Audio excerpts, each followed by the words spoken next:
के साथ मैं हूं अभिषेक सत्यव्रतम और मेरे साथ हैं मेरे सहयोगी डिम्पी कालरा।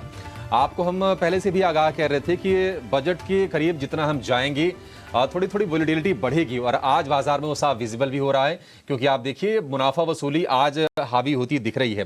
हालांकि अभी भी अगर आप प्रतिशत के लिहाज से देखेंगे तो 1% से ही कम की गिरावट है निफ्टी में और 0.25% की कमजोरी है निफ्टी बैंक में।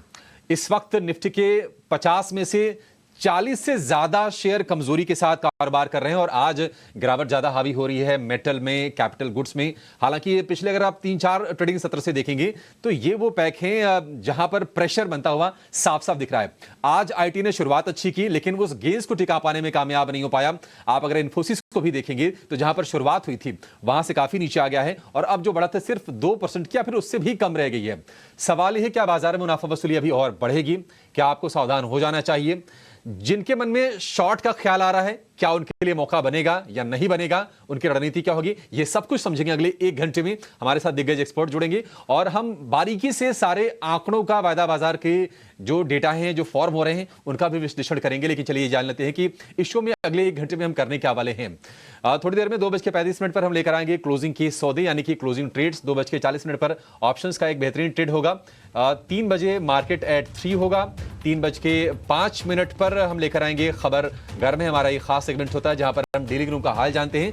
3:15 पर होगा बीटीएसटी और एसटीबीटी और 3:20 पर लेकर आएंगे इवेंट्स टू वॉच। तो पूरा का पूरा शो है एक्शन पैक्ड। लेकिन आगे बढ़ने से पहले, एनालिसिस शुरू करने से पहले जरा ये देख लीजिए कि बाजार की मेजर जो हाइलाइट्स क्या हैं, अब तक का बाजार किस तरह का रहा है। 5 बातों में हम समेट के उसको लेकर आए हैं आपके सामने। तो ऊपरी स्तरों से प्रेशर साफ दिख रही है। 24,600 के नीचे है इस वक्त निफ्टी, करीब 230 अंकों की गिरावट है। बैंक निफ्टी में 300 अंकों की कमजोरी है। मिड कैप में, स्मॉल कैप में वहां पर भी रैली थमी है। इंडेक्स करीब 2% नीचे अगर कारोबार कर रहे हैं तो अगर गिरेंगे तो मिड कैप में, चूंकि बीटा ज्यादा होता है उनका, वो ज्यादा पीटेंगे, ये आप ध्यान रखिए चलिएगा। मेटल, एनर्जी, ऑटो यह सबसे ज्यादा कमजोर हो रहे हैं और कैपिटल गुड शेयरों में भी बिकवाली हावी है। कमिंस आज 6% टूट गया। कमिंस और सीमेंस पिछले 6 दिन में दोनों के दोनों शेयर ये 12% टूट गए हैं और इसके अलावा एबीबी, बीएचईएल, इन पर भी दबाव लगातार बढ़ रहा है। तो बाजार में आज एक संकेत आ गया कि हाँ, प्रॉफिट टेकिंग हो भी सकती है, क्योंकि एक तरफा बाजार चला था। 4 जून से अगर आप देखेंगे तो करीब करीब 3,000 पॉइंट की रैली निफ्टी में हो चुकी है। डिम्पी हमारे साथ हैं, वायदा के आंकड़ों पर बहुत ही बारीकी से निगाह रखे हुए हैं। डिम्पी, 24,550 के आसपास का आंकड़ा, दिन के निचले स्तर बाजार ये थमेगा? जो स्प्रिंग की हम बार बार बात करते हैं, क्या वो स्प्रिंग आज काम करेगा या फिर कुछ और दिखाई दे रहा बाजार में आपको? देखिए, मेरे को मार्केट में आज की गिरावट पे भी ट्रस्ट नहीं और कल की बढ़त पे भी ट्रस्ट नहीं था। मैंने आपको ये बात साफ बोली हुई है कि मार्केट के अंदर जो हो रहा है वो शैलो मार्केट है, ये खोखला बाजार है। इस खोखले मार्केट्स के अंदर क्या होता है कि आप कोई भी राइज बहुत सडन स्पाइक के साथ ले आते हैं और कोई भी फॉल भी सडन स्पाइक के साथ नीचे की तरफ भी होता है। खोखला मैं क्यों बोल रहा हूँ? खोखला रिटर्न्स के तौर पर नहीं है, खोखला ओआई के तौर पर है। ओआई क्या मतलब होता है? ओआई का मतलब पावर होती है किसी भी इंडाइसिस की, और जितना अच्छा ओआई सिस्टम में होगा उतने अच्छे से मैनेज हो जाएगा कोई भी चीज़ें, वो तेज़ी भी और मंदी भी दोनों ही। एक चीज़ मैं आपको और नोटिस कराता हूँ, आज 250 पॉइंट की गिरावट है। स्क्रीन पर एक बार के लिए निफ्टी 50 का 52 वीक का रिटर्न आप फाइल कर सकते हैं। आज को याद रखिएगा, अभी 1% गिरा हुआ है सामने बाजार। 1 मिनट के लिए अभी 52 हफ्ते 52 वीक हाई निफ्टी का दिखाइए। मैं आपको बताता हूँ कि कैसे देखिए मार्केट के अंदर चीज़ें बदलती हैं। और अगर आपके पास YTD हो पाए तो और भी दिखा सकते हैं आप। ये देखिए निफ्टी का 24% का रिटर्न है, 24% का रिटर्न है YTD, यानी कि 1 साल तक का रिटर्न है ये। और ये कोई बहुत बड़ी बात नहीं, मैं पिछले साल की जुलाई की बात बोल रहा हूँ और इस साल जुलाई में अभी आप खड़े हैं। करीब ये निफ्टी 50 का दिस ईयर तक का रिटर्न है करीब 13% का। तो बाजार एक्चुअली में देखा जाए तो कुछ भी नहीं गिर रहा, 1% भी नहीं गिर रहा। अगर आप इसका 1/4% भी गिरेंगे, यानी कि इस टोटल गिरावट का 1/4% भी गिरते हैं, तब भी 3% मार्केट को नीचे आना पड़ेगा। और 3% के लिए कम से कम मार्केट को आना पड़ेगा 24,166 पे। मैं आपको ना 2 एवरेजेस बताता हूँ, वो बड़ी इंपॉर्टेंट है। शायद टेक्निकल्स वाले उसको नोटिस कर ले होंगे और फंडा वालों से जल्दी जल्दी नहीं पकड़ा जाएगा वो पॉइंट। अगर आप सिर्फ 20 दिन की एवरेज देखें, मैं रिपीट कर रहा हूँ, 20 डे एवरेज टिपिकली होती है, वो जो निफ्टी की है ना, वो है 24,166। याद रखिएगा वर्ड में बोल रहा हूँ, 24,166। और 50 दिन की जो एवरेज है ना, वो है सीधा 23,315।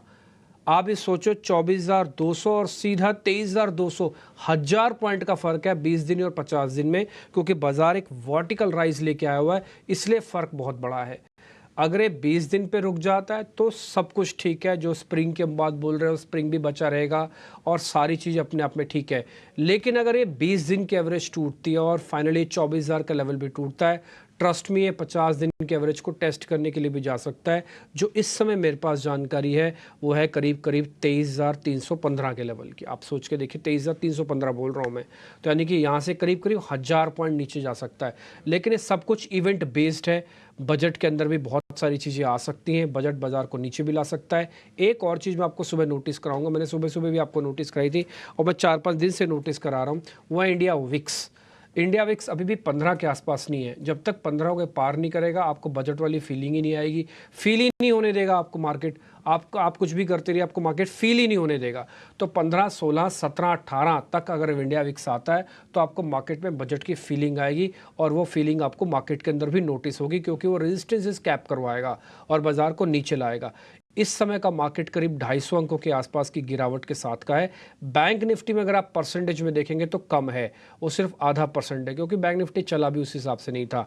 एक और चीज़ मैं नोटिस कराता हूँ, आज के 2 बड़े शेयरों में से आप रिलायंस इंडस्ट्रीज़ को और HDFC को चेक कीजिए। HDFC पिछले 3 दिन से अपने 1600 के लेवल को बचा रहा है। आज भी आप चेक कर लो HDFC बैंक का रेट, इस समय का रेट भी 1607 रुपये, जबकि 250 पॉइंट नीचे है निफ्टी और करीब 350 पॉइंट है बैंक निफ्टी। HDFC बैंक में गिरावट कितने रुपए की है? सिर्फ 7 रुपये की है। तो ये चीज़ ना बड़ी इंपॉर्टेंट है कि आपके ना स्टार प्लेयर जो है ना वो भी अपना दबदबा खोएं, तभी बाजार ग्रिप में आएगा। अगर स्टार प्लेयर सिस्टम में हैं और अब पुल बैक करते हैं, एक लेवल में और आपको बताया तो मैंने सुबह भी शेयर किया था, कल परसों से शेयर कर रहा हूँ, जब तक हम 52,000 तोड़ेंगे नहीं तब तक छोड़ेंगे नहीं, तब तक मार्केट ऊपर चलता रहेगा। 52,000 जाने पर ही बैंक निफ्टी वीक होना शुरू होगा, 51,800 पे ग्रिप पे आ जाएगा बियर्स की, फिर बियर्स बताएंगे कि दम कैसे दिखता है। लेकिन टिल डेट तक कोई दिक्कत नहीं है। इस तरह से 24,000 का लेवल है वो निफ्टी का है, जब तक वो नहीं जाता तब तक स्प्रिंग की तरह काम करता रहेगा। आप इस 250 पॉइंट की गिरावट को एंजॉय कीजिए, अच्छी बात है, सिस्टम में सारी चीज़ें ठीक हो रही हैं। एक और सवाल है, उसका भी जवाब दीजिएगा। देखिए, आज रिलायंस के नतीजे आ जाएंगे, क्लियर हो जाएगा कि आगे चाल कैसी होगी। कल HDFC बैंक के नतीजे आएंगे कल शाम होते होते, तो 2 जो हैवीवेट्स उनके नंबर आ जाएंगे और आप बोल रहे हैं कि 23,300 तक मतलब बाजार खिसक सकता है। तो क्या जो इतने बढ़िया प्रॉफिट एंजॉय कर रहे हैं बाजार में, एक तरफा रैली एंजॉय कर रहे हैं, 23,300 यानी कि यहां से करीब करीब 4.5-5% नीचे, 5% के करेक्शन के लिए मेंटली प्रिपेयर हो जाए बाजार में? होना ही चाहिए। क्यों नहीं होना चाहिए? क्योंकि वो एवरेजेस हैं, वो मेरे बने हुए लेवल्स नहीं है, वो सिस्टम के बनाए हुए एवरेजेस हैं। 20 डे टिपिकली कोई भी बुल रन के अंदर मार्केट आते हैं, बार बार टेस्ट करते हैं और चले जाते हैं। लेकिन जहाँ पे बुल्स और बियर की फाइट होगी वो होती है 50 डे की एवरेज पे, वो कभी भी 20 डे की एवरेज नहीं होगी। 20 डे का एवरेज का मतलब फ्यूरियस बुल रन में हो। आप ऐसे ही सोचो ना कि आप थोड़ा ही नीचे जाते हो तो तुरंत आपको सपोर्ट मिल रहा है, 20 डे है। लेकिन एक्चुअली में जहाँ पे फाइट होती है, बराबर की टक्कर जिसको हम कहते हैं, वो 50 दिन के एवरेज पे होती है और टिपिकली मार्केट 50 दिन के एवरेज को टेस्ट करने के लिए जाता है। अगर मैं 200 दिन बोल दूं तो फिर आपको और डर लगेगा लेवल्स नीचे। मैं ये नहीं कह रहा कि बाजार नीचे आ रहा है, बस मैं इतना बताना चाहता हूँ कि फ़र्क बहुत बड़ा है 20 दिन के एवरेज और 50 दिन के एवरेज में। इसलिए इस लेवल को आप ध्यान रखिएगा, जो मैं आपके सामने रिपीट कर रहा हूँ, 24,166, 24,000, ये दोनों लेवल आपके नहीं जाने चाहिए। अगर ये नहीं गए तो फिर कोई दिक्कत नहीं, अगर ये चले जाते हैं तो फिर आपको मेंटली प्रिपेयर होना पड़ेगा कि हम नीचे भी जा सकते हैं। एक और पॉइंट, बाजार, एक पुरानी कहावत है, मैं डरा नहीं रहा बट एक पुरानी कहावत ज़रूर बताना चाहता हूँ कि बाजार चलता सीढ़ियों से है और उतरता लिफ्ट से है। बाजार को ये 250 पॉइंट का गेन बनाने के लिए पूरा हफ्ता लग जाता है और मार्केट एक दिन में धो देता है, तो थोड़ा सा ध्यान रखिएगा। एक और बात हमने सुबह भी बताई थी, आपके क्वेश्चन के जरिए मैं वापस से रिपीट कर देता हूँ। 30 से 40% प्रॉफिट बुक करने में प्रॉब्लम है तो है क्या, मैं ये जानना चाहता हूँ। प्रॉब्लम क्या है भाई? 13% आपको रिटर्न मिल जाए आपको इस साल के अंदर का, आपको 2 महीने के अंदर बाजार ज़बरदस्त रिटर्न दे दे, 30% बुक करने में प्रॉब्लम क्या है? 30% कर लो, 70% रखे रखो सिस्टम में माल और 24,500-400 का ट्रेलिंग स्टॉप लॉस लगाए रखो। तो ये चीज़ आपको ज़रूर नोटिस करनी चाहिए, ध्यान देना चाहिए अपने प्रॉफिट बुकिंग पर भी। राजेश पालविया, अमोल अठावले, मितेश पंचाल जुड़ चुके हैं। आज शुक्रवार का दिन है, आपको पता है शुक्रवार के दिन ये तीनों मेहमान हमारे साथ जुड़ते हैं और हम तीनों से करते हैं बातचीत। राजेश सर बहुत बहुत शुक्रिया, थैंक यू वेरी मच समय देने के लिए। अमोल अठावले जी थैंक यू वेरी मच, आपने भी आज टाइम निकाला हमारे लिए फिर से। मितेश भाई बहुत शुक्रिया, थैंक यू वेरी मच आज फिर से समय निकालने के लिए। राजेश भाई पहले आपसे मैं शुरू करूँगा। मैं ऐसा नहीं है कि मेरे को बाज़ार के अंदर कोई दिक्कत दिख रही है, बट हाँ बाज़ार के अंदर एक मैंने आपसे कई बार भी बोला है, मेरे को मार्केट एक आदमी की तरह लगता है और उस आदमी का मैं एक बताता हूँ उसका मन नहीं है चलने का, कुछ कुछ वैसे वाला बस मामला, और कोई दिक्कत नहीं है। ना थका हुआ है, ना हारा हुआ है, ना भूख है, ना प्यास है, ना कुछ है, बस थोड़ा मन नहीं है चलने का। बाज़ार वही है। सर आपकी रीडिंग क्या है मार्केट्स में? गुड आफ्टरनून डिम्पी जी, गुड आफ्टरनून एवरीवन।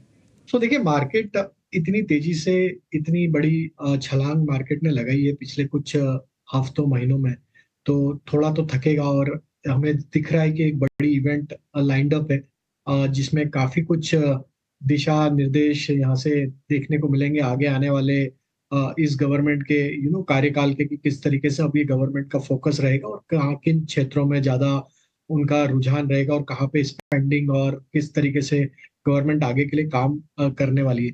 तो अब इतने बड़े इवेंट के चलते मार्केट थोड़ा सा प्रॉफिट बुकिंग यहाँ पे करते हुए दिख रहा है। जो आपने बोला कि 25% प्रॉफिट बुक करने में क्या हर्ज है, तो काफी कुछ लोगों की मानसिक स्थिति भी यही दर्शा रही है कि इतने बड़े रनअप में, इतने मिड कैप स्मॉल कैप में, इवन म्यूचुअल फंड में जिस तरीके के रिटर्न बने हैं, तो थोड़ा प्रॉफिट टेबल पे लेने में कोई हर्ज नहीं है और वही एक्टिविटी मार्केट में होते हुए दिख रही है। तो एक बड़ी तेजी के बाद थोड़ा सा यहाँ पे मार्केट एक पॉज मोड में आया है। वेट कर रहा है मार्केट बजट का। बजट में क्या निकल के आएगा। हो सकता है कि बजट के बाद भी हमें sector specific, stock specific action ज्यादा देखने को मिले।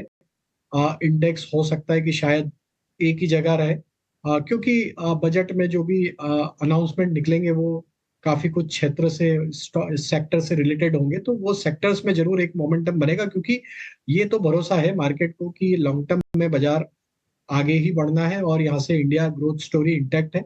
तो मार्केट सिर्फ ये जानना चाहता है कि क्या किन क्षेत्रों में गवर्नमेंट यहाँ पे फोकस रखेगी, और कोई टैक्स को लेके कोई फेर बदल तो नहीं हो रहा है। ये एक मार्केट को चिंता है, तो उसके चलते थोड़ा मार्केट में एक प्रॉफिट टेकिंग हो रहा है। इंडेक्स की बात करें तो इंडेक्स तो कंफर्टेबली अभी भी 24,500 के ऊपर ही ट्रेड कर रहा है, तो इंडेक्स को देखेंगे तो कोई डर तो ऐसा है नहीं, लेकिन जरूर हाँ, स्टॉक्स में कुछ सेक्टर्स में एक अच्छा हेल्दी प्रॉफिट बुकिंग जिसको बोले वो होते हुए दिखा है। तो हमें लगता है कि वापस मार्केट एक अपॉर्चुनिटी दे रहा है इस गिरावट में। इतने अब यहाँ पे एक दिन का और वेट करना चाहिए, बजट की इवेंट निकल जाए, उसके बाद वापस हमें लगता है बहुत सारे स्टॉक्स में एक अच्छा करेक्शन प्रीवियस स्विंग हाई से देखने को मिल चुका है। तो हमें लगता है वहां पे वापस से अपॉर्चुनिटी बनेगी। अब इंडेक्स की बात करें तो हमें लगता है 24,500 और 24,400 जो ट्रेडर है उनके लिए तो दो लेवल इंपॉर्टेंट है। 24,400 और 24,500 के लेवल अगर बजट के पहले नहीं टूटते हैं इंडेक्स स्पॉट लेवल पे, तो मार्केट वापस से इतना दमखम रखता है कि वापस न्यू ऑल टाइम हाई या 25,000 की तरफ वापस बढ़ने में टाइम भी नहीं लगाएगा। तो ये दो लेवल को ध्यान रख देना है। अब हम आज का फ्राइडे का सेशन है, ऑलमोस्ट अब यहाँ से करीब 1 घंटे का ट्रेड बचा है और एक मंडे का ट्रेड है। अगर वहां पे हम 24,400 24,500 नहीं तोड़ते तो हो सकता है मार्केट वापस 25,000 की तरफ भी बढ़ता हुआ दिखे। बैंक निफ्टी में 52,000 एक मजबूत सपोर्ट जैसा काम करते हुए दिख रहा है। पुट बेस कॉन्सेंट्रेशन अभी भी वही इंटेक्ट है।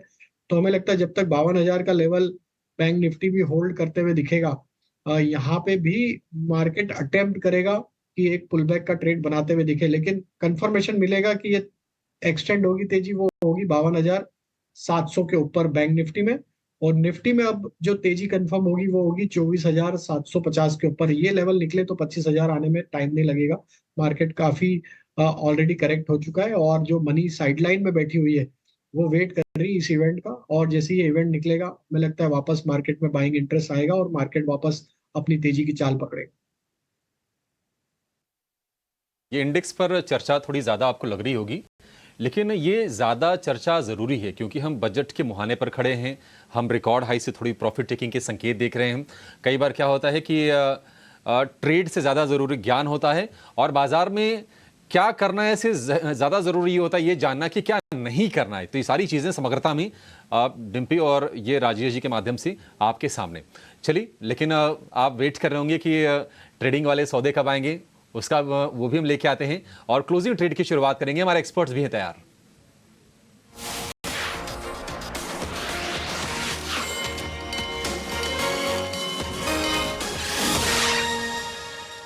मितेश जी, शुरुआत आपसे करना चाहेंगे। नमस्कार सर, बताइए कौन से शेयर्स चुने हैं आपने आज के लिए?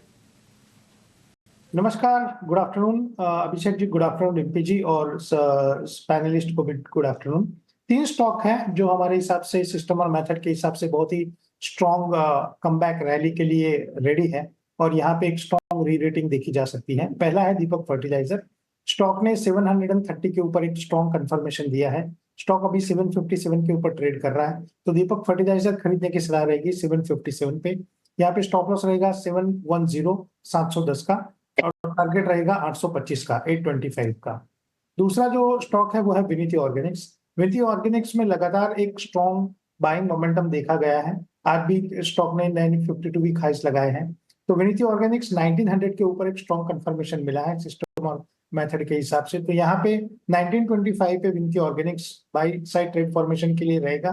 स्टॉप लॉस रहेगा 1870 का 1870, टारगेट रहेगा 2010 का 2010 का। और last but not the list is a dynamic product.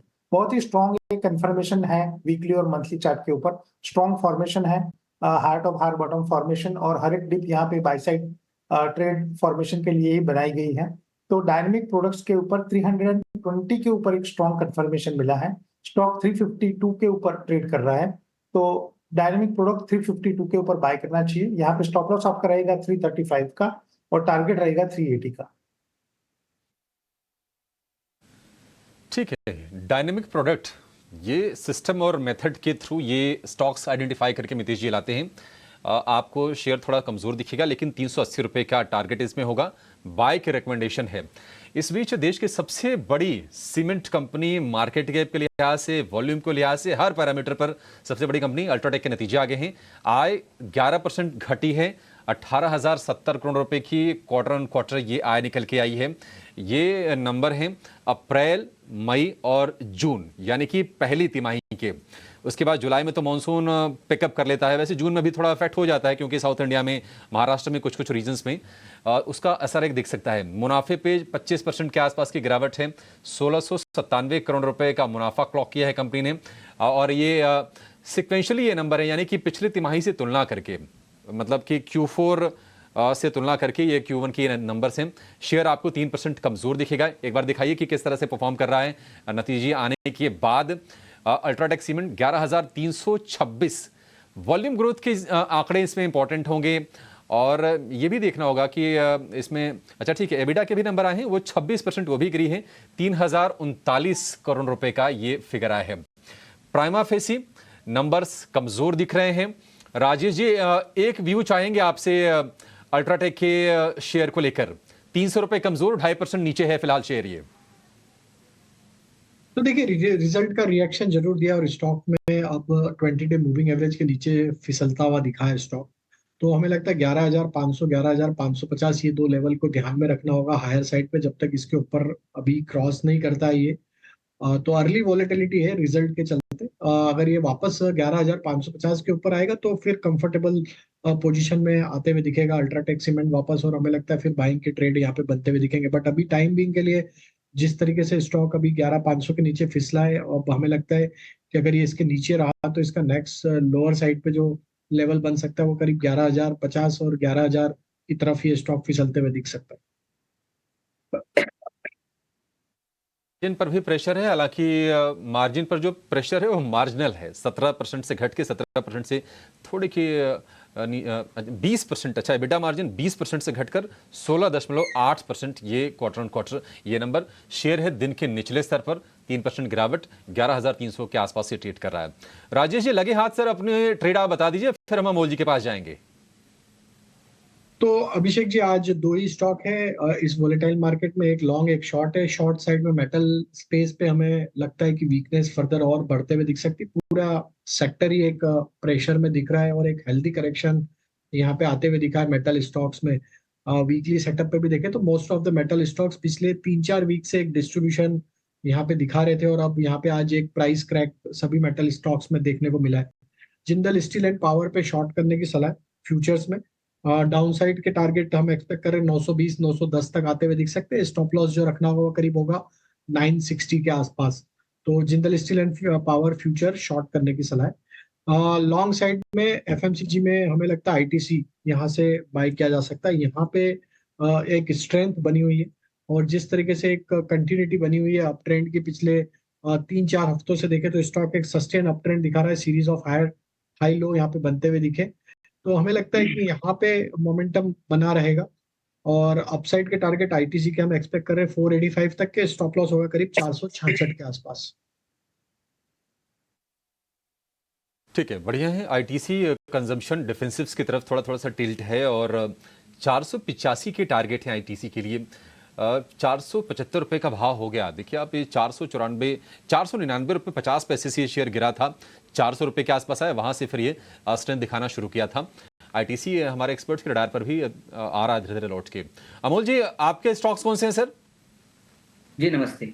I think आज थोड़ा सा मार्केट डिफिकल्ट है। दोनों तरफ के मूवमेंट हो रही है 2 दिन में, तो आई थिंक आने वाले दिनों में भी ये थोड़ा सा टेक्सचर ऐसे ही रहने के चांसेस फिलहाल तो दिख रहे हैं। तो मैंने जो पहले पिक किया है वो जिसके ब्रॉडर पैटर्न्स जब मीडियम टर्म टेक्सचर बुलिश है और अभी करेक्शंस में है, उसी पे मेरे फोकस है। तो एक भारती के साथ में जाना चाहूंगा, भारती एयरटेल के साथ 1465 के आसपास मैंने पिक किया था। टारगेट 1540 तक लग रहे हैं पोजिशनल पॉइंट ऑफ व्यू से, और 1435 का एक स्टॉप लॉस रहेगा।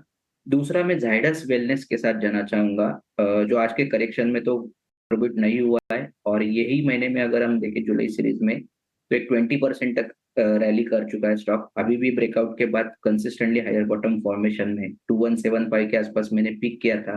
पोजिशनली मुझे लग रहा है कि इसमें और पोटेंशियल है और 2300 तक के मूव्स उसमें आ सकते हैं, और 2100 रुपए उसका स्टॉप लॉस रहेगा। ठीक है, ये 2 शेयर अमोल की तरफ से आपके लिए ट्रेड के लिए, ज़ायडस वेलनेस और भारती एयरटेल। एक छोटे से ब्रेक के लिए यहाँ पर रुकेंगे, ब्रेक के बाद लौटेंगे तो कुछ और खबरें भी होंगी, चूंकि नतीजों के लिहाज से भी आज काफ़ी हेवी डे है, उन पर भी फोकस करेंगे और कुछ और बढ़िया ट्रेड्स आपके लिए खोजने की कोशिश करेंगे, आप नहीं जाएगा नहीं। साथ समय निफ्टी में नुकसान हो रहा है और करीब 300 अंकों की गिरावट है। ये गिरावट थोड़ी और भी बढ़ जाए तो मेरे को हैरानी नहीं होगी। बहुत साफ मैं आपको बता रहा हूँ, क्योंकि डाटा अभी इस तरह से सपोर्ट नहीं कर रहा कि बहुत स्ट्रॉन्ग पुल बैक भी आ जाए तो मेरे को बहुत हैरानी नहीं होगी।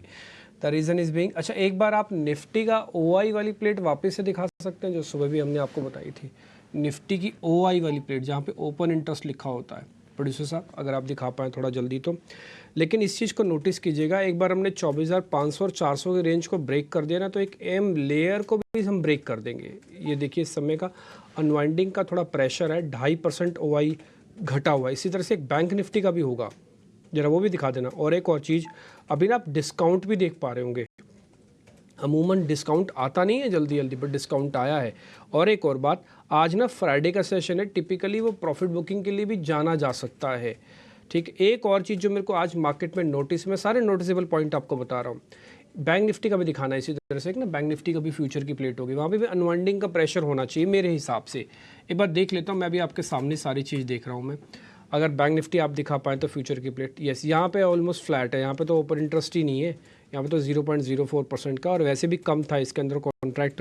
1,38,000 कॉन्ट्रैक्ट ही खुले हुए हैं बस इसके अंदर। प्रीमियम इसका भी गुम हो चुका है ऑलमोस्ट।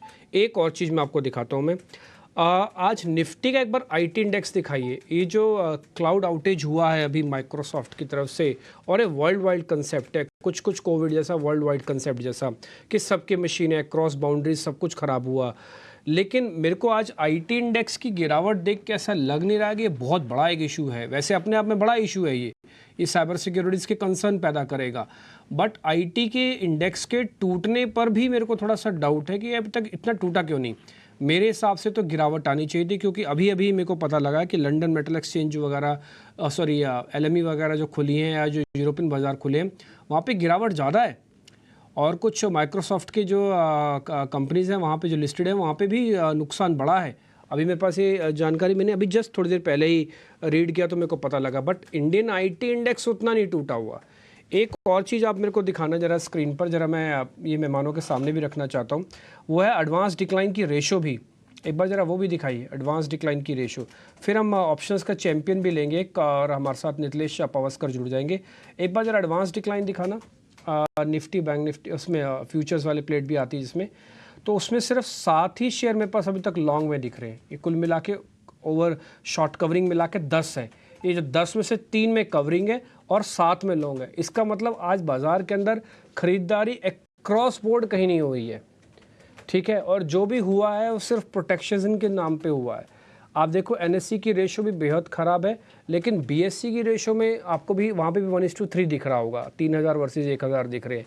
कुल मिला के आज मार्केट का सेटअप थोड़ा सा टिल्ट हो गया बीएस की तरफ, और मैं ये बोलूँगा थोड़ा फ्राइडे फैक्टर भी है, थोड़ा इवेंट से पहले का मूवमेंट भी है, और एक कॉन्टीन्यूटी भी हो जाए मंडे को तो मेरे को हैरानी नहीं होगी ज़्यादा, ठीक है।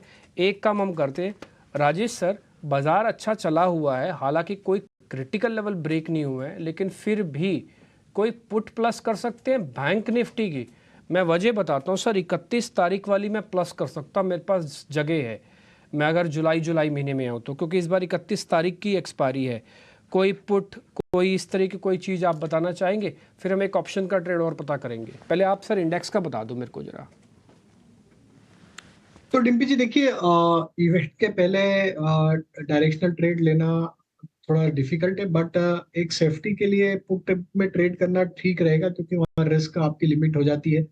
तो मुझे लगता है कि यहाँ पे 51,800 का पुट 31 जुलाई का, वो उस पर फोकस करना चाहिए। 51,800 का पुट, क्योंकि अगर ये 52,000 टूटेगा तो फिर काफी तेजी से मार्केट में एक सेलिंग प्रेशर आते हुए दिखेगा। तो वो करीब काफी बड़ी प्रीमियम में 520 रुपए के आसपास वो ट्रेड कर रही है अभी। इसमें स्टॉप लॉस जो रखना होगा वो करीब होगा आपका 410 रुपए के आसपास। और अपसाइड में अगर ये टूट जाता है 52,000, तो यहाँ पे टारगेट भी बड़े बनेंगे। 800 रुपए तक के टारगेट भी बहुत जल्द इसमें, 800-850 के टारगेट इसमें बहुत जल्द बनते हुए दिखेंगे। तो अगर किसी को ट्रेड करना है तो 51,800 के पुट में पोजीशन बनाई जा सकती है, क्योंकि 52,000 जैसे ही टूटेगा तो यहाँ पे एक अनवाइंडिंग का प्रेशर यहाँ पे बनते हुए दिखेगा मार्केट में, और फिर ये मार्केट फिर 51,500 की तरफ बहुत जल्द फिसलता हुआ दिखेगा। 1800 कौन सी वाली आप बता रहे हैं, 31 तारीख वाली या उससे पहले वाली?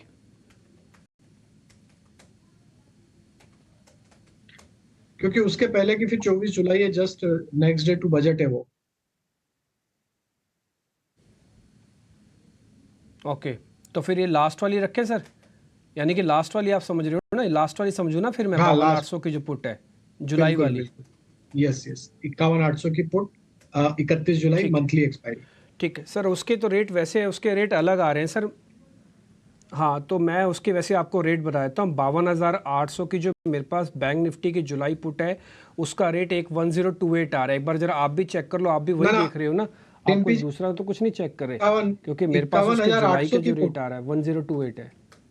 51,800 की पुट, 52,800 की मैंने बोला। ओके ठीक है, डन सर, मेरे से गलती हुई, पुट मैं ले रहे हैं सर 51,800 की 51,800। चेक कर लेता हूँ। तो 51,800, क्योंकि कोई गड़बड़ नहीं होनी चाहिए ना, बड़ा सेंसिटिव मैम, हाँ बड़ा सेंसिटिव मामला है, इसलिए मैं कोई गड़बड़ नहीं चाहता। 51,800 वाली आप जो पुट मेरे को बता रहे हैं ना, वही है ना, वो भी चल रही है 529 रुपये। अब रेट ठीक है, यस 529 का रेट आ गया, 410 का। प्रोड्यूसर साहब एक बार ज़रा लिख दो, मैं आपके लिए लिखवा भी देता हूँ। 52,000 की पुट है, 31 जुलाई एक्सपायरी, @ 31 जुलाई लिख देना। उसमें 410 रुपये का स्टॉप लॉस लिखना, 800 रुपये का टारगेट लिखना, और अभी रेट चल रहा है 529 रुपये। आई रिपीट, अभी का रेट है 529, स्टॉप लॉस है 410, टारगेट है 800 और स्ट्राइक है 51,800। आई रिपीट 51,800, 31 जुलाई वाली। तो ये पुट आप थोड़ा देख लेना। हाँ, बाजार थोड़ा थोड़ा करके और नीचे आया है, फ्यूचर्स करीब 300 पॉइंट नीचे आ चुके हैं निफ्टी के, और बैंक निफ्टी स्पॉट जो है करीब 350 पॉइंट इस समय नीचे है। बट मेरे को अभी भी आईटी पे बड़ा सरप्राइजिंग फैक्टर हो रहा है कि वर्ल्ड मार्केट में अगर आईटी कंपनीज को थोड़ा प्रॉब्लम है, 2 दिन पहले से नेविडिया जैसी और भी ऐसी कई कंपनीजें टूट रही है, इंडियन आईटी कंपनीज के अंदर प्रॉफिट बुकिंग क्यों नहीं आई?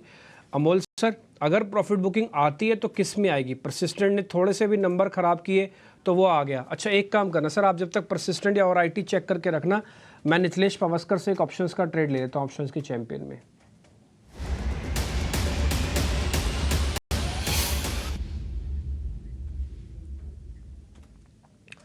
नितलेश भाई नमस्ते। पहले तो आपको थोड़ा वेटिंग करवाना पड़ा, उसके लिए माफ़ी। जरा बताइए सर आपका ऑप्शंस का ट्रेड। देखो, एक्साइड इंडस्ट्री में एक फ्रेश ब्रेकडाउन देखने को मिल रहा है और मुझे लग रहा है कि यहाँ पे 550 का जो पुट ऑप्शन है वो प्लस करना चाहिए। अभी हालांकि थोड़ा सा 17 रुपए के आसपास मैंने रेकमेंड किया था, लेकिन थोड़ा सा डिले हुआ। अभी ये 20 रुपए के आसपास ट्रेड कर रहा है, तो यहाँ पे भी लिया जा सकता है, लेकिन स्टॉप लॉस थोड़ा सा ट्रेड करूंगा 16 रुपए के आसपास। और यहाँ से मुझे लग रहा है कि पहला जो टारगेट होगा वो 26 रुपए का होगा और दूसरा जो टारगेट होगा वो तकरीबन 32 के आसपास हम लोग लेके चल सकते हैं। और इंडेक्स के ऊपर भी थोड़ा सा कॉशियस रहना चाहिए और लग रहा है कि थोड़ा सा और करेक्टिव मूवमेंट हमें भी देखने को मिल सकता है। आपको भी लग रहा है करेक्शन है, इसलिए आपने एक साइड की पुट भी ढूंढ ली है 550 की। अभी 17-18 की जगह 20 का रेट है सर। 20 पे डालूं कि 17-18 की वेट करूं सौदे की? आ जाएगा रेट 17-18? 17-18 नहीं आने वाला है क्योंकि फ्रेश ब्रेकडाउन है, तो हम लोग एक काम कर सकते हैं, यहाँ पे 19-20 के आसपास ले सकते हैं। स्टॉप लॉस हम लोग 14 का रखने वाले थे, उसको ट्रेल करके 16 का रखेंगे, मतलब सिर्फ 4 पॉइंट का ही रिस्क लेंगे। ठीक है, तो ठीक है 4 पॉइंट का रिस्क ले लेते हैं। 20 रुपये का रेट डाल दो, जहाँ पे 17-18 लिखा है ना वहाँ पे इस प्लेट को चेंज करके वहाँ पे एट द रेट सिर्फ 20 रुपये लिख दो, और जहाँ पे स्टॉप लॉस 14 लिखा है वहाँ पे आप डाल दो 16 रुपये का रेट। सर टारगेट फिर 32 डाल दूँ? 26 का समझ में नहीं आएगा, फिर तो रिस्क रिवार्ड बराबर बराबर ही है। ठीक है, चलेगा। ठीक है चलेगा, आप कह रहे हैं चलेगा, बढ़िया है। तो 32 रुपये का टारगेट डालो। इस प्लेट में भी थोड़े चेंजेस हो के आपकी स्क्रीन पर वापस से हम रिफ्रेश करके डाल देंगे। इस प्लेट में ज़रा चेंजेस कीजिएगा प्रोड्यूसर साहब। हाँ, पहले 20 रुपये ऊपर लिख दीजिए जहाँ पे पुट खरीदने की है, 550 की एक साइड की पुट है ये। और इसके अलावा आपका टारगेट होगा 32 रुपये का, उसको 26 की जगह 32 करो, और स्टॉप लॉस होगा 16 रुपये। असल में क्या ना, चलता हुआ मार्केट है, तेज़ी से फ्लक्चुएशन हो रहा है, तो 10 मिनट पहले जो की गई बात है वो बाज़ार के अंदर पलटी जाती है कई बार, और ऑप्शंस के अंदर टिपिकली बहुत फास्ट होता है ये, इसलिए थोड़ा ऐसा करना पड़ रहा है। अभी थोड़ी देर में चेंज होकर आपके सामने प्लेट आ जाएगी, एक साइड की 550 की पुट कैसे आपको खरीदनी है। आगे बढ़े, मैं आईटी कंपनीज़ के बारे में पता कर रहा था। अमोल सर एक बार ज़रा आपने चेक कर लिया किस आईटी कंपनी से पहले क्रैक आ सकते हैं, ज़रा ये देख के बताएंगे आप? ये हमने ठीक कर दिया, वापस इसकी फ़ोटो खींच लीजिएगा, इसको लिख लीजिएगा, स्टैंडर्ड डिस्क्लोजर भी है। डिस्क्लोजर 1 मिनट चलाने के बाद हटाइएगा, फिर वो प्लेट को रखिएगा जब तक आईटी के बारे में अमोल सर बताते हैं। अमोल सर बताइए।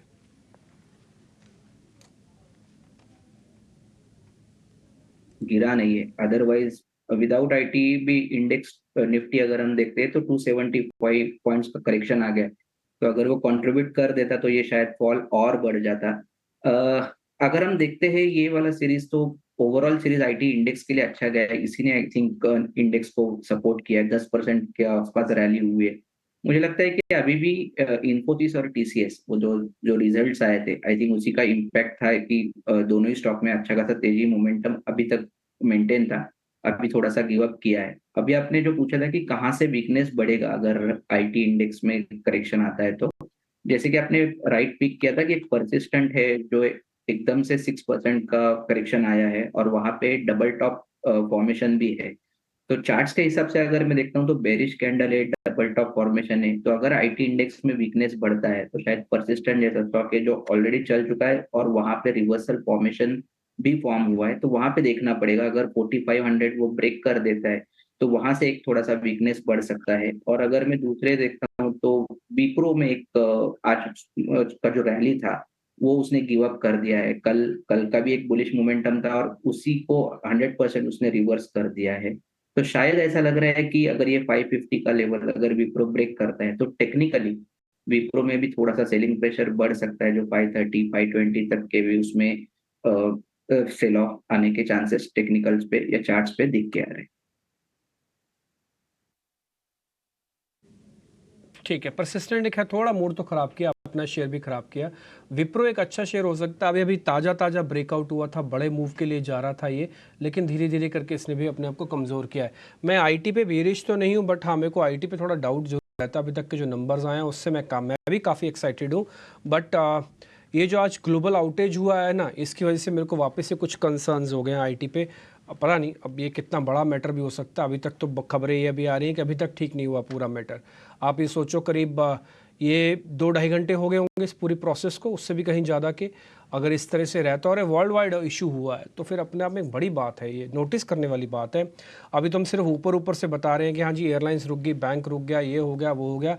आप अगर इसका नोशनल लॉस कैलकुलेट करने पे आओ तो बहुत बड़ा नोशनल लॉस होता है मार्केट के हिसाब से। कह रहे नहीं, मैं आगे इस पर थोड़ा आगे बढ़ जाता हूँ। एक चीज़ मैं आपके सामने और रखता हूँ, वो है बीपीसीएल के नंबर्स ठीक नहीं लग रहे हैं प्राइमा फेसी। दोनों चीज़ें ख़राब दिख रही हैं, एक तो मार्जिन्स ख़राब दिख रहे हैं, मुनाफा भी घटा है करीब 28% के आसपास का, और किसी भी तरह का कोई पुल बैक नहीं है। 4% शेयर बाकायदा नीचे है। ये क्वार्टर ऑन क्वार्टर बेसिस के नंबर हैं जो आप नीचे इस समय देख पा रहे हैं। मेरे पास इसके रिफाइनरी मार्जिन्स भी हैं, वो भी अनुमान से थोड़े कम आए हैं। एक्चुअली आप सोचते होंगे कि बीपीसीएल अंदर ये रिफाइनरी मार्जिन्स क्या करते हैं। एक्चुअली इनका छोटा सा एक डिवीजन रहता है जिसमें तेल रिफाइन भी करते हैं, कुछ रिलायंस की ही तरह। ये सबके पास है, आईओसी के पास भी है, बीपीसीएल के पास भी है और एचपीसीएल के पास भी है। तो इनके टिपिकली रिफाइनरी मार्जिन्स भी आते हैं, इसके अलावा इनके अबिट मार्जिन्स भी आते हैं और साथ ही साथ इनके आय और प्रॉफिटेबिलिटी भी आती है। मोटा मोटी क्रूड से गाइडेंस इनको मिलती है जैसे क्रूड करेगा, क्योंकि इनका रॉ मटेरियल और फाइनल गुड्स ऑलमोस्ट वही आके बनता है एक किस्म से। तो देखा जाए तो फिलहाल अभी ये नंबर्स प्राइमा फेसी ठीक नहीं लग रहे, देखते हैं कितना और क्रैक आ सकता है। एक बार अमितेश भाई आप चेक करेंगे, बीपीसीएल नंबर्स उतने ठीक नहीं लग रहे हैं। सर जैसे ही आप बात कर रहे थे, हमारा इंपॉर्टेंट सपोर्ट लेवल था जो 305 का, वो ब्रेक हुआ है। यहाँ पे हमने जस्ट नाउ एक सेल कॉल इनिशिएट किया है विद स्टॉप ऑफ 312, 312 के स्टॉप लॉस से। यहाँ पे टारगेट रहेगा 295 और 290 का। 1 से 2 दिन का होल्डिंग पीरियड है। तो डिस्क्लेमर के तौर पे हमारे क्लाइंट्स की रिसेंट, जब भी मैं बात कर रहा हूँ तब एक सेल साइड पोजीशन क्रिएट हो सकती है, क्योंकि जब आप बोल रहे थे उसी दरमियान हमने एक कॉल फ्लैश किया है। तो यस डेफिनेटली वीकनेस है, 395 तक ये स्टॉप आ सकता है। 290 तक तो आ सकता है। फिर स्टॉप लॉस क्या बनेगा सर? अभी 304 पे अपने क्लाइंट्स को बोला है शॉर्ट करने के लिए, तो स्टॉप क्या लगाऊं इसमें मैं? 312 312 312 312 ठीक है, 312 ठीक है। 312 का एक स्टॉप लगाओ, 290 है। अब देखो जाने और आने के पैसे के हिसाब से देखो, रिस्क और बढ़िया है। शेयर ख़राब है, थोड़ा चला हुआ था, एवरेज इसके नीचे आया है। मैं आपको चार्ट पे अपनी स्क्रीन से दिखा नहीं सकता क्योंकि थोड़ा ग्लोबल आउटेज की वजह से मेरी भी मशीन एक हैंग हुई पड़ी है। लेकिन अगर आप वैसे देख रहे हैं ना मोटा मोटी, तो मैंने अभी 15 मिनट आवरली चार्ट पे देखा, मेरे को भी ये लगा कि ये ब्रेक डाउन हो रहा है। और टिपिकली आज ये सभी एवरेजेस का जंक्शन का ब्रेक डाउन हुआ है एक्चुअली में, जो सर भी आपको बता रहे हैं। तो इसलिए हो सकता है थोड़ा और ड्रैग मार जाए नीचे। तो 290 तक का आपका टारगेट है, 312 का एक स्टॉप लॉस आप रख लीजिएगा। आगे बढ़े, एक काम और करते हैं, मार्केट सेट 3 के अंदर हमने जिन्हें को अपने साथ जोड़ लेते हैं ताकि वो पूरा एक्शन एक बार आपको बता पाएँ कि इस समय की सिचुएशन क्या कह रही है। जिन्हें आप कनेक्टेड हैं, जिन्हें आपसे बात हो पाएगी, आवाज़ आ रही है आपको? नहीं, शायद उनसे बात ही नहीं हो पाएगी। ठीक है, तो आज छोटे छोटे इश्यूज़ हैं। वैसे ज़्यादा बड़ा इशू हमको तो नहीं फेस होने में आ रहा, लेकिन आज छोटे छोटे इश्यूज़ ज़रूर हम भी नोटिस कर पा रहे हैं। कह रहे नहीं, हाँ, एक दो शेयर और चेक करवा लेते हैं ज़रा मार्केट के अंदर कि कैसे उसमें ट्रेड किया जाए। वैसे अगर आप देखें तो ट्रेड थोड़ा कम भी रखेंगे तब भी काम चल जाएगा, लेकिन मैं फिर भी कुछ शॉर्ट्स के या अनवाइंडिंग के ट्रेड ज़रा चेक करवाता हूँ। आज मदरसन सैमिल के अंदर काफ़ी तेज़ नुकसान आया है। इसके अंदर एक परसिस्टेंट के अंदर तेज़ नुकसान आया, डिक्सन के अंदर तेज़ नुकसान आया, एनएमडीसी के अंदर नुकसान है। हेवल्स पकड़ते हैं, हेवल्स करीब 5% नीचे है। राजेश सर एक बार ज़रा दिखाना हेवल्स, ज़रा देख के बताइए कुछ और गिर सकता है क्या ये शेयर?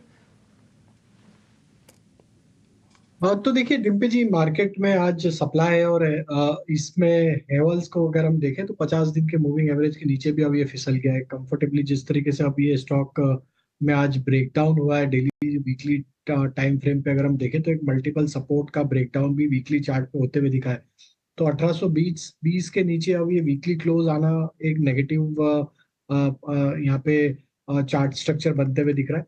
हमें लगता है 1820 के नीचे अगर ये सस्टेन रहा हेवल्स तो इसका नेक्स्ट लोअर साइड का टारगेट 1720 की तरफ भी आते हुए दिख सकता है। तो जिन्होंने शॉर्ट किया हुआ है वो 1820 के स्टॉप लॉस से पोजीशन कैरी कर सकते हैं और 1740 1720 तक के डाउनसाइड के फ्यूचर के टारगेट आते हुए दिख सकते हैं हेवल्स।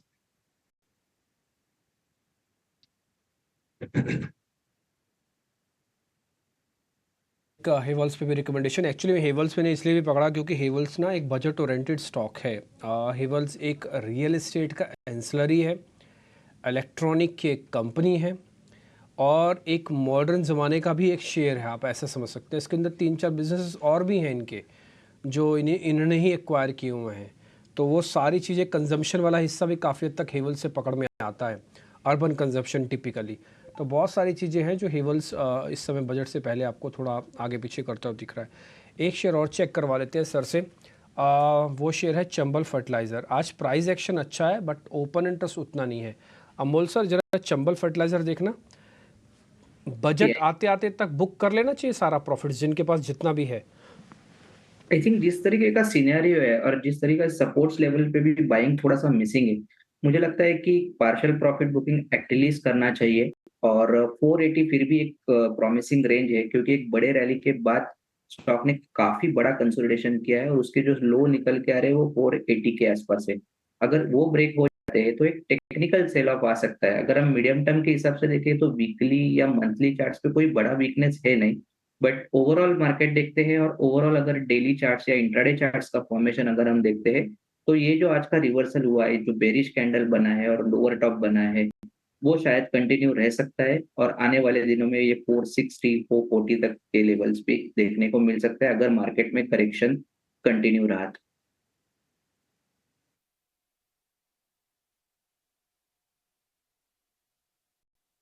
चंबल को लेकर ये व्यू अमोल की तरफ से, लेकिन एक और सेगमेंट है जहां पर फोकस है, वो है मेटल का, क्योंकि लगातार हम कमजोरी देख रहे हैं। अच्छा, जेएसडब्ल्यू स्टील के नतीजे भी आ जाने वाले हैं, तो एक बार जरा ये समझ लेते हैं कि नतीजे कैसे आएंगे, उसके बाद मेटल स्टॉक्स पर अपने एक्सपर्ट से व्यू भी लेंगे, क्या यहां से और गिरेंगे ये समझने की कोशिश करेंगे। आशीषा हमारे साथ जुड़ गई हैं अनुमान लेकर। आशीषा बताइए, जेएसडब्ल्यू स्टील दिग्गज कंपनी, अनुमान क्या है नंबर्स को लेकर और खास फोकस कहां पर रहेगा? जुले नतीजे एक्सपेक्टेड है जेएसडब्ल्यू स्टील से इस तिमाही में। वॉल्यूम्स की बात करें तो यहाँ पर थोड़ी सी कमजोरी दिख सकती है सीक्वेंशियल बेसिस पर, लेकिन कोकिंग कोल कंजम्पशन कॉस्ट घिरेंगे जिसके चलते स्प्रेड्स एक्सपैंड होते हुए नजर आ सकते हैं इस तिमाही में। आंकड़ों की बात करें तो रेवेन्यूज 42,000 करोड़ के आसपास एक्सपेक्टेड है, जो 9% का फॉल होगा क्वार्टर ऑन क्वार्टर बेसिस पर, और मार्जिन्स 13.8% पे आ सकते हैं वर्सेस 13.2% जो कंपनी ने प्रीवियस क्वार्टर में रिपोर्ट किया था। जैसे मैंने बताया, वॉल्यूम्स में इस क्वार्टर में इम्पैक्ट दिखेगा। 5 मिलियन टन्स पर वॉल्यूम्स एक्सपेक्टेड है, जो करीब 12% की गिरावट होगी सीक्वेंशियल बेसिस पर। कुकिंग कोल कंजम्पशन कॉस्ट घटने से एबिटा पर टन एक्सपैंड होते हुए नजर आएंगे। एबिटा पर टन 8,200 रुपीज़ पर टन पे एक्सपेक्टेड है, तो सीक्वेंशियल बेसिस पर 5% का ग्रोथ होगा। मैनेजमेंट कमेंट्री की बात करें तो क्या कमेंट्री निकल कर आती है डोमेस्टिक स्टील एनवायरनमेंट को लेकर और इंटरनेशनल स्टील एनवायरनमेंट को लेकर, उस पर स्ट्रीट की नज़र रहेगी। इसके अलावा मैनेजमेंट क्या गाइडेंस देती है फुल ईयर FY25 के लिए, वो भी क्रूशियल रहेगा। लेकिन ऑल इन ऑल मिले जुले नतीजे एक्सपेक्टेड है। वॉल्यूम्स में गिरावट दिखेगी, लेकिन lower coking coal consumption cost के चलते एबिटा पर टन में एक्सपेंशन एक्सपेक्टेड है। ठीक है, मिले जुले नंबर आएंगे, एबिटा पर प्रेशर दिखेगा, लेकिन प्रेशर शेयरों पर बहुत ज्यादा दिख रहा है। टाटा स्टील 5.25% नीचे, डे लो पर है, उसके नीचे नीचे जेएसडब्ल्यू स्टील दिखेगा आपको, हिंडाल्को दिखेगा 4 से 4.5% के आसपास की भारी गिरावट। राजेश जी, क्या यहां से भी किसी स्टॉक को शॉर्ट कर सकते हैं क्या? और दूसरी चीज मैं आपको बता दूं कि आज एक मैं कहीं तो मैं कोई एक डेटा रीड कर रहा था कि 2014 के लोकसभा चुनाव के बाद, फिर 2019 के लोकसभा चुनाव के बाद निफ्टी की चाल अलग रही है और मेटल्स की तेज पिटाई हुई है जुलाई, अगस्त, सितंबर के दौरान। आज देखिए, आज तो खैर पिक्चर पूरी की पूरी रेड है। आप कैसे देख रहे हैं सर मेटल स्टॉक्स को, और क्या अभी भी शॉर्ट करना है? अगर हाँ तो शेयर कौन सा चुने? तो अभिषेक जी, मेटल स्टॉक्स पे शॉर्ट का व्यू है और उसमें जिंदल स्टील एंड पावर हमने शो की शुरुआत में ही शॉर्ट दिया था, डे लो की तरफ ही ट्रेड करते हुए दिख रहा है। और पूरे मेटल स्पेस में आज एक बड़ा कट देखने को मिला है। अगर मेटल स्टॉक्स में देखें तो most of the metal stocks के अगर वीकली स्ट्रक्चर देखें तो पिछले 3-4 वीक से हायर साइड पे एक डिस्ट्रीब्यूशन यहाँ पे होते हुए दिख रहा था और आज एक प्राइस क्रैक आते हुए दिखा है सभी मेटल स्टॉक्स में। और most of the metal stocks अपने 20 डे मूविंग एवरेज के नीचे फिसलते हुए दिख रहे हैं और कुछ metal stocks 50 day moving average को भी ब्रेक डाउन करते हुए दिख रहे हैं। तो ये क्लियरली दिखाता है कि नियर टर्म और शॉर्ट टर्म के हिसाब से एक वीकनेस तो यहाँ पे पूरे सेक्टर में बन चुकी है। तो जिंदल स्टील एंड पावर पे यहाँ पे शॉर्ट का व्यू है। जेएसडब्ल्यू स्टील भी हमें यहाँ पे वीक लग रहा है, हालांकि स्टॉक इंट्राडे बेसिस पे देखें तो 5% ऑलरेडी गिर चुका है, लेकिन हमें लगता है कि अभी भी जिस तरीके से 50-डे मूविंग एवरेज के नीचे अभी ये क्लोज होते हुए दिख रहा है, वीकली चार्ट भी इसके यहाँ पे नेगेटिव टर्न होते हुए दिख रहे हैं, तो जिन जेएसडब्ल्यू स्टील पे हमें लगता है कि फर्दर डाउन मूव एक्सटेंड होते हुए दिख सकता है। 865 855 की डाउन साइड भी आते हुए दिख सकती है। करंट लेवल से स्टॉप लॉस होगा करीब 905 रुपए के आसपास। जो तीसरा मेटल स्टॉक हमें यहाँ पे वीकनेस यहाँ पे कंटिन्यू होते हुए दिख रही है, उसमें देखें तो टाटा स्टील भी अब जिस तरीके से आज फिसलते हुए दिख रहा है और स्टॉक ने 160 के नीचे आज का क्लोज यहाँ पे हमें लगता है आते हुए दिख रहा है, तो ये 160 के नीचे अगर सस्टेन होता है तो इसमें भी ये गिरावट एक्सटेंड होते हुए दिख सकती है, 152 तक की डाउन साइड आते हुए दिख सकती है। ठीक है, 170 रुपए के आसपास के हमने भाव देखे टाटा स्टील में, 157 रुपए का भाव आपको दिखेगा। एक काम करते हैं, अब बाजार बंद होने में 7 मिनट का वक्त रह गया है। हालांकि बीटीएसटी या फिर एसटीबीटी ट्रेड खोजना ऐसे बाजार में थोड़ा सा मुश्किल जरूर होगा हमारे एक्सपर्ट्स को, लेकिन चलिए रस्म अदायगी ही सही कर लेते हैं और समझ लेते हैं कि कहां पर मौके आपके लिए बन सकते हैं। शुरुआत मितेश जी आपसे करेंगे, बताइए आप बीटीएसटी करेंगे या फिर शॉर्ट का कोई सौदा होगा आपके पास? बीटीएसटी के लिए डेफिनेटली सौदा है, और उस स्टॉक का नाम है औरो फार्मा। आज दिन भर की गिरावट में स्टॉक ने बहुत ही स्ट्रॉन्ग सपोर्ट लिया है, अराउंड 30-20 के अराउंड 1332 के ऊपर फ्यूचर ट्रेड कर रहा है, तो 1332 के ऊपर औरो फार्मा बाय करने की सलाह रहेगी। यहाँ पे स्टॉप लॉस आपका रहेगा 1300। पहला टारगेट बीटीएसटी के लिए 1360, दूसरा टारगेट 1380। तो औरो फार्मा डेफिनेटली बीटीएसटी किया जा सकता है।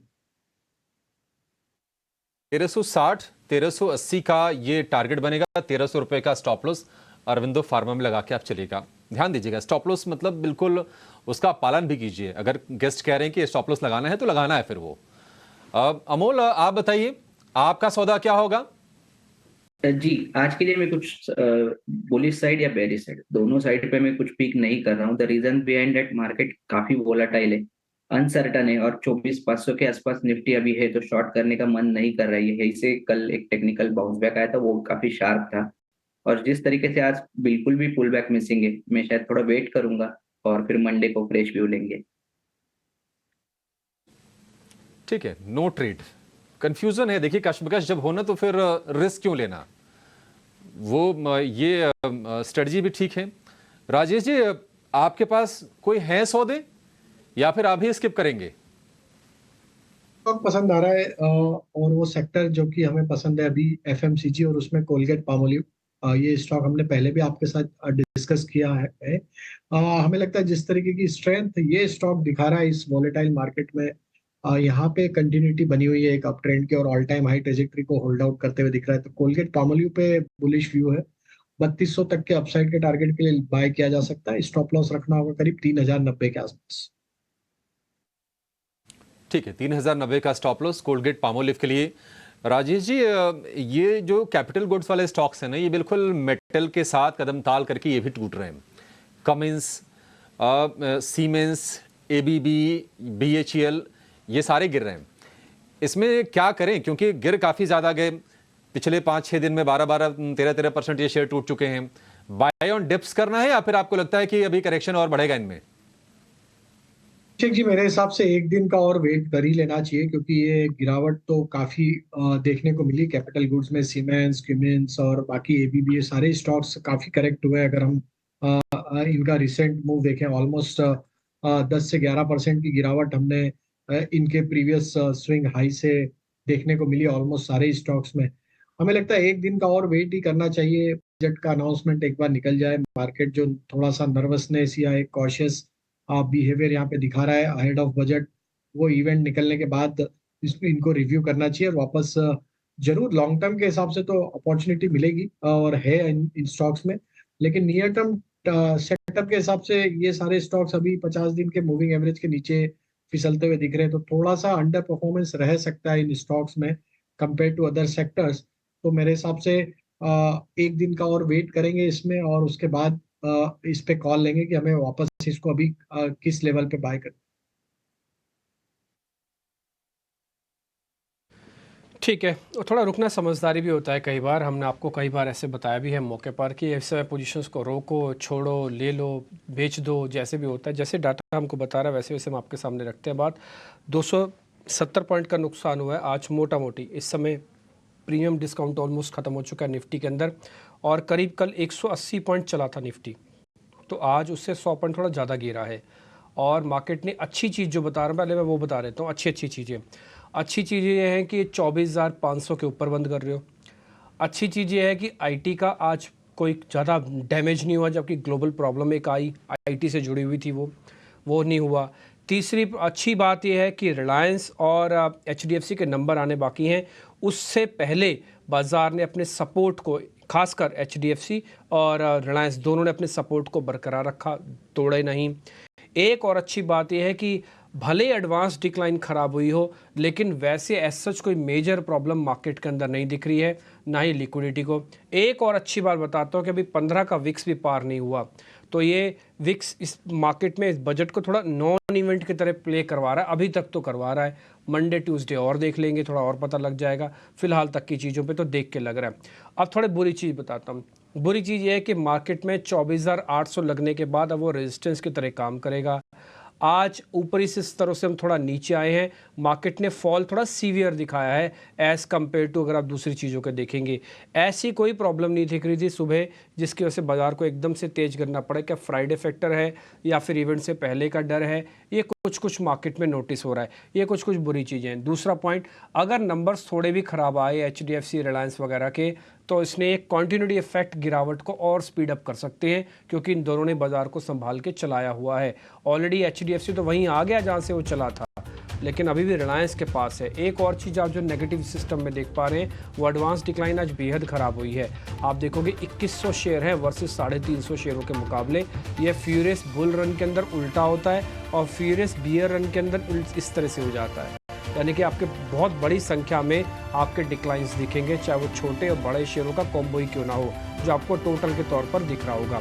तो कुल मिला के मोटा मोटी चीज़ें मैंने आपके सामने रखी हैं। एक दो चीज़ें आपको थोड़ा और नोटिस करना पड़ेगा कि बजट के अंदर ना बहुत अच्छी चीज़ें डिस्काउंट भी हुई हैं। जैसे जब बाजार चल रहा था ना, तो discounting of a good news in budget वो काफ़ी अच्छे से हुआ है। तो बजट को ना बहुत अच्छा ही आना होगा, अच्छे से काम नहीं चलेगा।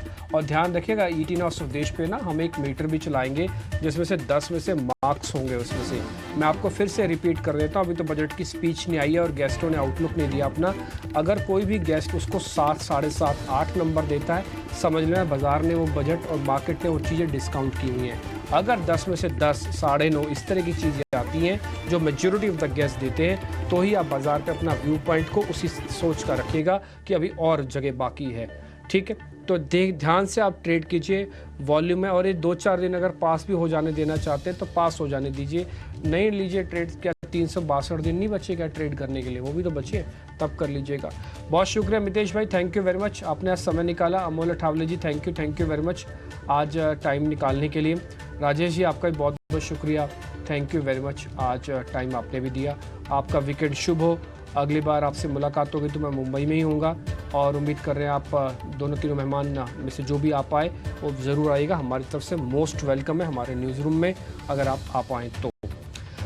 ठीक है जी, बहुत बहुत शुक्रिया आज कार्यक्रम का हिस्सा बनने के लिए। आज हालांकि काफ़ी सारे लोगों को इंटरनेट और ये ग्लोबल आउटेज की वजह से थोड़ा बहुत प्रॉब्लम हुई है देखने और समझने में। कुछ देर के लिए हमारा यूट्यूब चैनल भी और कुछ देर के लिए हमको भी कुछ प्रोग्रामिंग को तितर बितर करना पड़ा, बट वैसे कुल मिला के अभी तक स्थिति ठीक है। बजट की पूरी तैयारी है और हमने बहुत सारे शोज़ आपके लिए ऑलरेडी कर चुके हैं। सारे शोज़ आप सैटरडे संडेज़ को भी देखेंगे और मंडे को भी हम कुछ एक पेशकश आपके लिए लेके आएंगे, ताकि मंगलवार आपका बिल्कुल तैयारी के साथ फिक्स हुआ हो। मेरे को और अभिषेक को आप इजाज़त दे सकते हैं। पूरा पैनल है जो हमने रखा है 23 जुलाई को ईटी नाउ पर दिन भर आपको दिखेंगे सभी मेहमान। इसमें कुछ फंडा हैं, कुछ टेक्निकल्स हैं, कुछ डेरिवेटिव्स हैं, कुछ बड़े लोग हैं जो पॉलिसी फ्रेमवर्क चेक करते हैं, कुछ कॉर्पोरेट्स हैं। और सिर्फ ये एक पर्चा नहीं है, सिर्फ एक ही फुटेज नहीं है, ऐसे ना जाने कितने और नाम होंगे। ये तो जितने नाम हम दिखा सकते हैं, आप जितने को रिकॉल कर सकते हो, सिर्फ वही नाम है। आप इस सोच के रखें, जितने बड़े नाम हैं वो सारे के सारे आपको ईटी नाउ संदेश के प्लेटफॉर्म पर ज़रूर दिखेंगे। मेरे को और अभिषेक को इजाज़त दे सकते हैं फिलहाल, और शुभ वीकेंड आपका। अगला हफ्ता थोड़ा वॉलेटाइल होगा, आप ज़रूर हमारे साथ बनिएगा। नमस्कार।